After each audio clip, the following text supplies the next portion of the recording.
What's up, guys? We are back with another Mythic Legion's Necronominus wave review, and we're taking a look at one of the good guys this time. We're taking a look at Sir Adalric, and this is going to be one of those example figures in this line that is kind of an indication of where things are going. Because while this is a standard figure, this is not a standard figure in the way we've known it for years and years and years at this point. Now, he still comes in standard style packaging. So you got him there in the window, the resealable clamshell, that kind of stuff. Figure in the window, you've got your faction logo, and you've got your bios on the spines, and then the back of the box gives us cross-sell, it gives us a write-up, and then it gives us that big Nate Barch artwork featuring Necronominus himself. So, yeah, let's do it. Let's pull him out and take a look.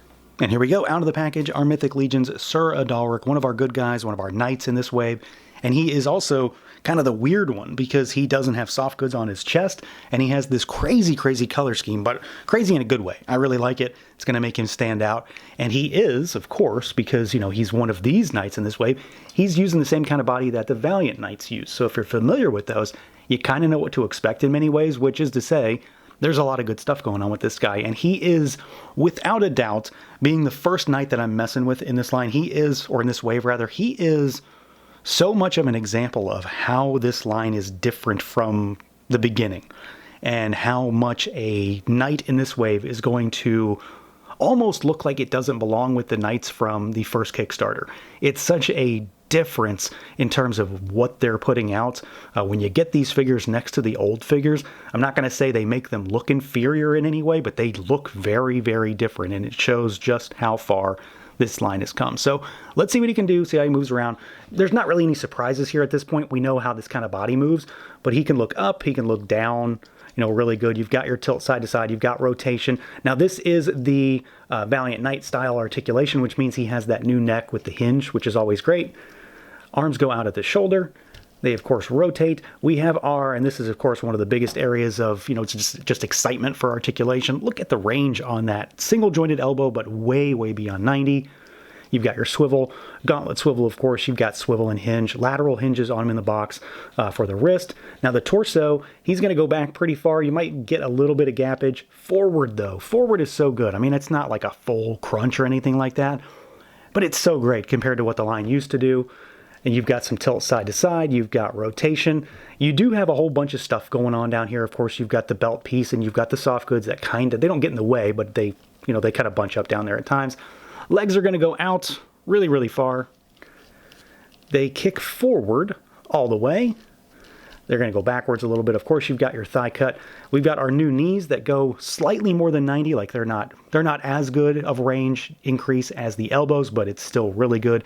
They have so much more mobility than they used to. And of course, you've got swivel at the knee still.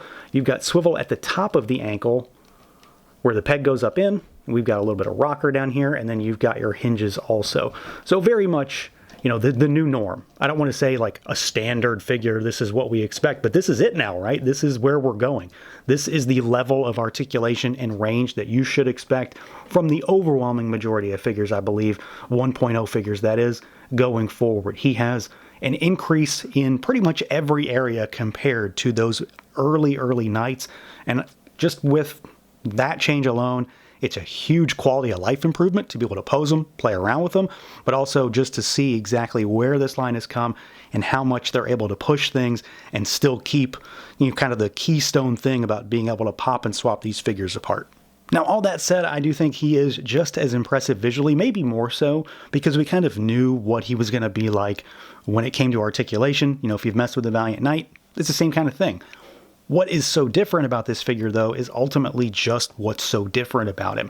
Because we've seen what the Valiant Knight is in this line, but we haven't really seen it taken to this level and see what the fully realized expression of what a knight is going to be like in Mythic Legions going forward. And it's such a night and day difference between an older figure and this guy. It really is so, so different. I'll pull one in here in a minute just to give you an idea. But while I still love all that old stuff, it's really nice to be able to see that, okay, maybe not every knight has to look the exact same from every faction. They can be very unique and very different at the same time, incorporating soft goods, all that kind of stuff. So Adalric here is very much just like a standard gunmetal-y kind of gray knight, but of course he also has a very specific color scheme here. He's got some really cool little flourishes on him though, like these little pieces right here on the side of the elbows. I really like those.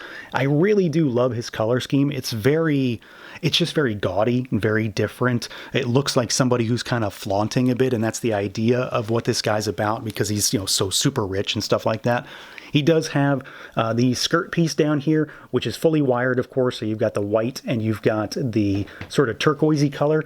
I will say, despite the fact that it does allow for a slight bit more range at the torso, I'm curious why he doesn't have soft goods on the torso compared to Gideon and Elijah. That would have given the ability to have, maybe a standard knight torso under this colored soft goods. I'm curious why we don't. I'm not exactly beat up by it or anything like that. More of a, I wonder why he's different kind of a question. But I do love this color scheme on the torso. Again, it's very different. It's bright. It's vibrant. It's going to stand out amongst a sea of gold and silver. And then, of course, it's just kind of goofy at the same time. I really, however, have to focus on these pauldrons because they are... if I didn't know any better, I'd say these are the pauldrons that Gideon should have, because they incorporate, the wings, and there's a very Aetheron heavy focus on these. The gold and the silver work really well. And then he's got these little doodads on them here. So one of them, the one on his left, your right, looks kind of like a shield, like one of the round shields that we see in the line. But this one on the right, your left, looks like Aetheron. It's like a badge, and these pop out, which means we're going to see more of these. And so you can swap them if you want one on one side versus the other. So you've got the Aetheron crest here with the Heavens brand, the whole 9 yards. This is really cool. It's another little customizable aspect of things that doesn't really get too involved, but it can add a little bit of a flair, I suppose. So I really like that. This one, I will say it does fall out sometimes because maybe it's slightly heavier compared to the circle one. So maybe watch out. But just a little word to the wise. At least it is for me. If you look at it wrong, it might pop out. But otherwise, it stays in place fairly well. And then he does have a new head sculpt up here as well, which also incorporates a lot of the new stuff we're seeing in the line. So he's got this big, flourish plume up here that pops into the top with the green, teal color and more purple as well. So you've got another pop of a different color. But then you've got a lot of silver and gold in this helmet. And you've got a movable visor. And you've also got a series of plates in here. So we've seen the faceplate system with figures already. Adalric is no different. This outer piece of the helmet pops off, and then the face can pop off from within. And I like this face. I think it looks pretty good. He is kind of a generic looking guy. I don't know that he necessarily looks like a leader or a faction symbol or anything like that. So this might be a good face to use for maybe a grunt or just somebody that needs a face if you're able to pop and swap the right kind of parts. Maybe he'll work for that. But I do really like this overall helmet style. I like the visor. It works really well. The visor is removable if you want to pop it out. There is a separate one that we'll talk about in accessories also. But this guy looks great. I'm really happy with him from top to bottom.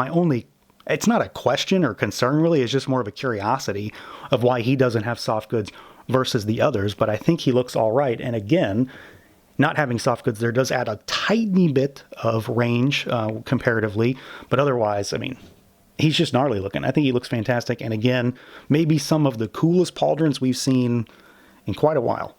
And then, like I said, here's an example of a, new figure, Sir Adalric, with an old, and I figured I'd go with kind of an equally as gaudy, if not more, figure. This is Sir Ignatius, one of my favorite figures in the entire line still, and you can just get an idea of exactly how different these are. Like, they still kind of look like they go together, but at the same time, they also kind of don't. There's a whole big world of difference between these two figures, from how this is a very standard build of figure, like a lot of figures look exactly like this with a different coat of paint, and this guy, by virtue of that, just seems so much more unique and different.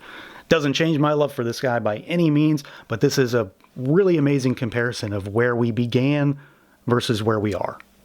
Now, as far as accessories goes, Adalric is, like a lot of other figures in this wave, very, very stacked, and it is another example of the progression, the change, the difference between what this line used to be in terms of accessories and what really is the norm now, in the sense that you kind of get, in most cases, just about every damn thing you might need. So to start with, we do get an extra head sculpt for Adalric, and he is, like a number of other figures, for the good guys anyway, also given a skeletal head. So this is the same head sculpt that he comes with standard, but it's a little bit different at the same time. Same idea, but not necessarily the exact same thing. So he does have the face shield on him, and the shield is removable. You can pull that visor off, whatever you want to call it, and swap it with the other one. So this is a damaged one. So one of the little slats has been cracked and hit with a sword or something like that. So you've got a little damage there. But then, of course, you can pop that up, and we do have a skeletal face in there. And just like the standard head, this is the same system. So the inner piece here is removable, and then the face is a face plate. So you can swap them in and out if you need to do that, or you can maybe try to mix and match between other figures, depending on what's compatible and what's not. But I really like this. The idea of them giving us the skeleton heads to go along with this for the sake of having Necronominus, of course, in the wave, I think is a great idea. And also, which I really love, you get an extra neck with this guy too, and it's a hinged neck also, kind of the standard thing going forward. So if you want to pop this on a Valiant Knight or, put it on something else that maybe doesn't have a hinged neck, you've got that neck available. And it just makes it easier to, mix and match onto figures as you do. So I really like that idea. The only thing he doesn't come with a plume or anything, so you have to mix and match that between the other head. So you only get one of those. He does come with some extra hands. You just get a set of extra hands. So he has laterally hinged gripping hands on him in the box. You get a set of vertical. Now, of course, there's a lot of other options for hands these days, but there's a hand pack in this wave, so I understand why we didn't really get them with this particular figure. Of course, as we talked about, he does have the pauldrons, which, I love these. I think they're probably some of my favorite pauldrons in quite a while. And then he does have a shield here also, which is specific to him. It's not necessarily specific to him in the sense of the shape or anything like that, but it's that current shield system where this doodad in the middle will come out and you can mix and match. And that's, of course, how the handle is affixed on the back. It is, of course, also done up in his color. So gold, white, and that sort of tealy blue. What is really cool about this, though, and something I'm very happy to see, is he includes both handle styles. So he's got a handle on it now that he's holding, but the clips have returned after however how long in the line. And I've typically been more of a fan of the clips myself, just, for ease of use. But I love the idea of just getting both. So that's really cool. And then, of course, he does come with weapons as well.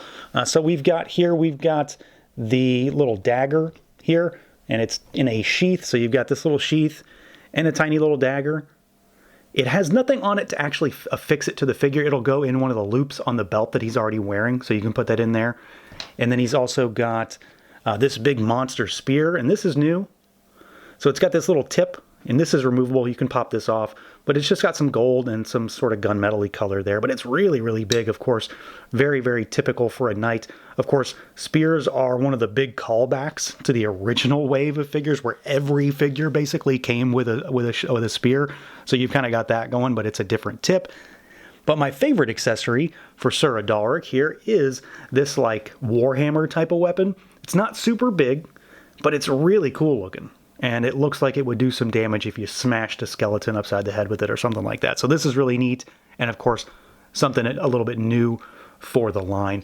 And then he also does come with one of the newer style belts.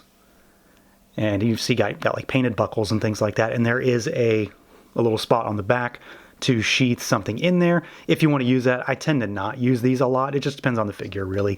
But you do have options. So he's really loaded. I mean, you can make two distinct figures with this guy based on the heads. You've got a living and a dead version, and then you've got an entire arsenal of weaponry, plus a very cool and unique shield, along with a fantastic set of pauldrons. Again, I can't get enough of these, and I love the little doodads that are on the front. So yeah, overall, really happy with Sir Adalric. Again, this is a fun figure to start with in terms of the knights, because he's not the big guy in the wave, but he also has all of this new stuff, this crazy color scheme, some cool new weapons. I love, of course, the fact that we have that skeletal face and the extra head sculpt with that broken visor.